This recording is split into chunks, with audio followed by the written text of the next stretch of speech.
Hey, welcome.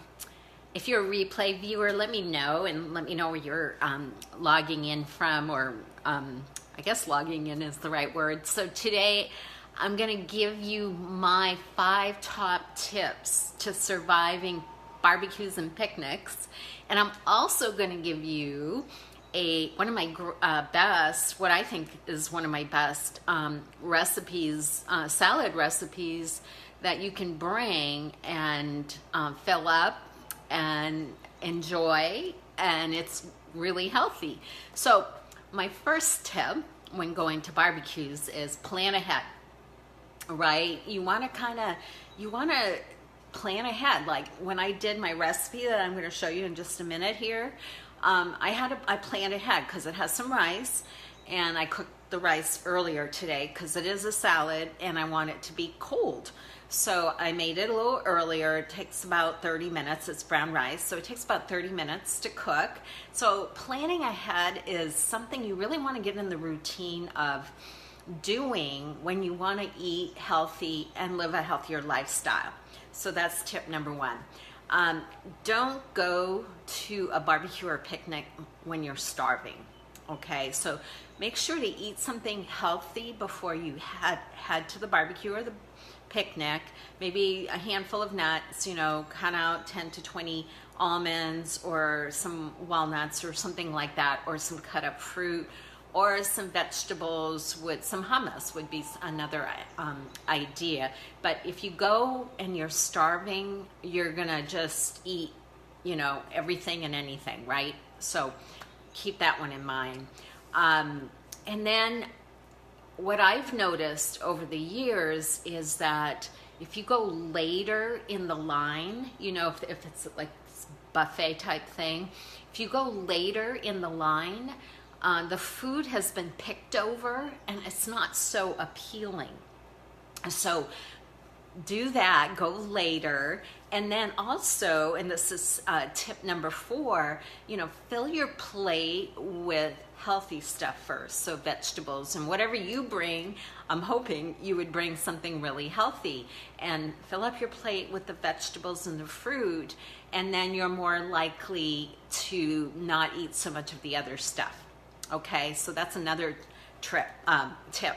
And then this is another really important piece, I think, is having boundaries. I talk to my clients around setting boundaries. So I have certain boundaries when I eat out, like I stay away from the bread. If I'm eating in a restaurant, I ask the waitress or the waiter to take the bread away, so I'm not tempted. So if I'm in a Mexican restaurant, I ask them to take away those chips, because guess what happens? None of us are perfect.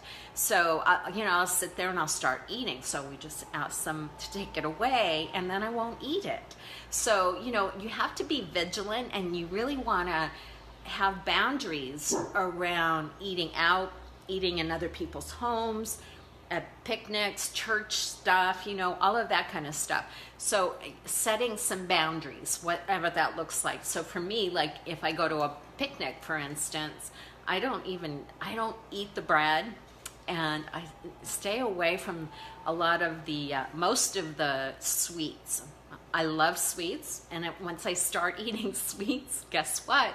It's a real trigger for me. So I stay away from that kind of stuff.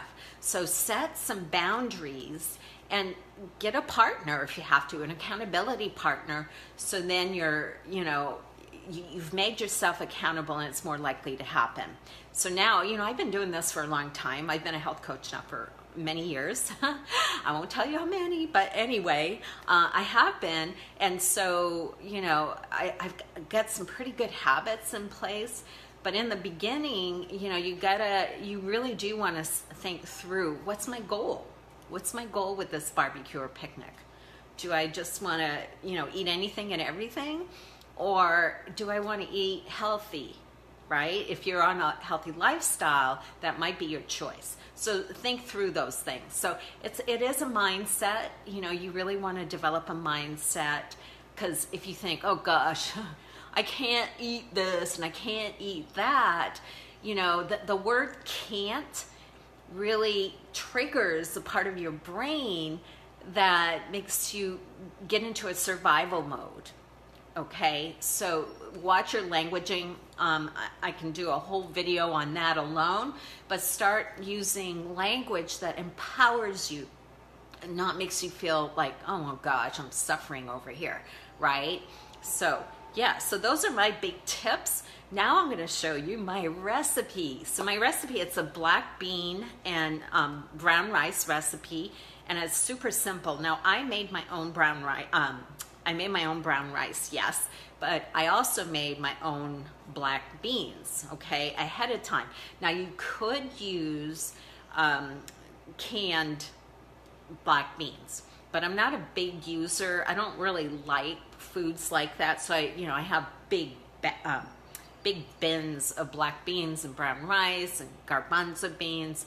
So I have that stuff. It's a lot cheaper. But if you're pressed for time, using canned black beans is probably not a bad idea, right? It's better than a lot of other things you could use. So, okay.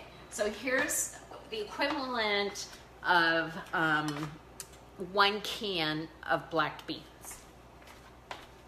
And then here's a cup of brown rice. So I'm going to put that in there.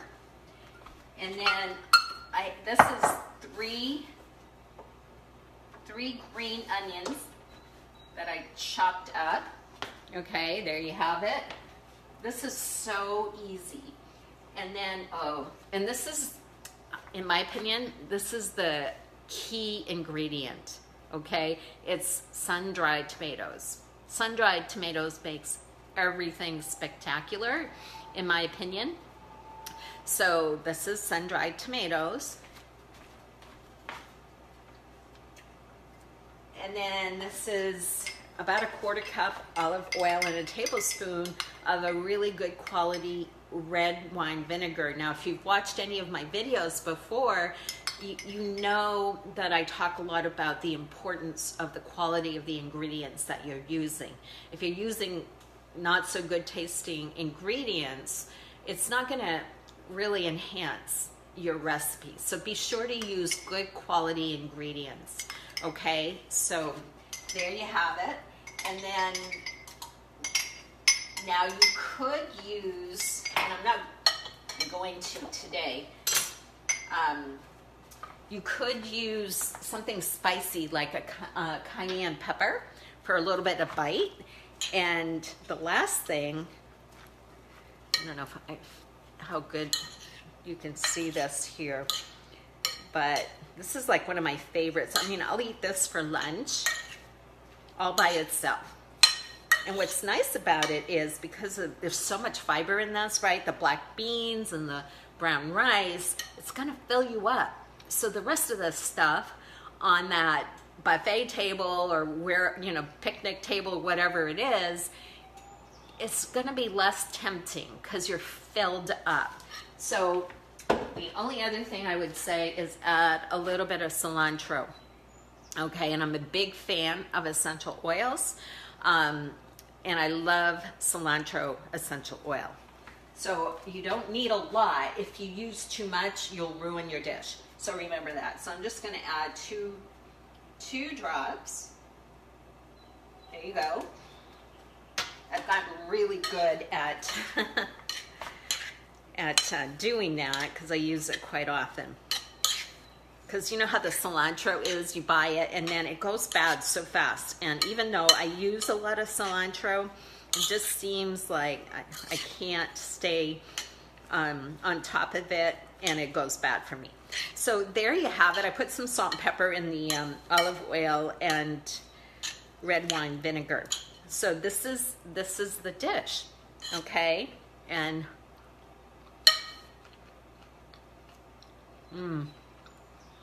yum. I'll finish after 2. My mom would be very upset if she saw me talking with my mouth full, right? So I'm going to post the ingredients in the comments section, but it's pretty simple. A can of black beans, a cup of brown rice, sun-dried tomatoes, 3 green onions, a tablespoon of red wine vinegar, and about a 1/4 cup olive oil, salt and pepper, and a little bit of cilantro. So that's it. So I think you'd enjoy it. So thank you for watching, and have a great Memorial Day, everybody, okay? Talk to you soon. Hi, Mary. Thanks for being on. Bye-bye.